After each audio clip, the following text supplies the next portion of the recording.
ఇక ఇంకో పార్టీ నరేంద్ర మోడీ.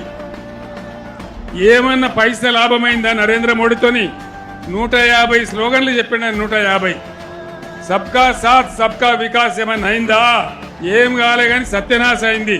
రూపాయి విలువ 84 రూపాయలకు పడిపోయింది. డాలర్తో పోల్చుకుంటే ఎప్పుడు ఏ ప్రధానమంత్రి కాలంలో దిగజారన్నంత దిగజారిపోయింది. పెట్టుబడులు పోయినాయి, పరిశ్రమలు మూతపడ్డాయి, కార్మికులు రోడ్డున పడుతున్నారు, ఎల్ఐసిని కూడా ముంచే ప్రయత్నం చేస్తున్నారు, ప్రైవేటీకరణ చేస్తూ ఉన్నారు పబ్లిక్ సెక్టర్ అంతా కూడా. మోదీ ఎజెండాలో పేదల బాధలు ఉండయి, పేద ప్రజల గోసలు ఉండయి, రైతుల బాధ ఉండదు. ఢిల్లీలో రైతులు ధర్నా చేస్తే 750 మంది రైతులను చంపేసినోడు నరేంద్ర మోడీ. మళ్ళా వాళ్ళకు ఉత్తరప్రదేశ్ ఎలక్షన్ వస్తే సారీ చెప్పి మాఫీ చెప్పి వేడుకున్నోడు నరేంద్ర మోడీ.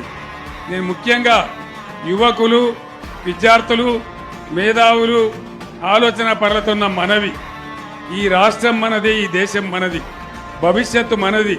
దయచేసి ఆలోచించి ఓటు వేయండి, కానీ ఒక ఒరవడిలో పిచ్చి పిచ్చిగా కొట్టుకొని పోవడం కాదు. మనకు న్యాయం జరగాలి.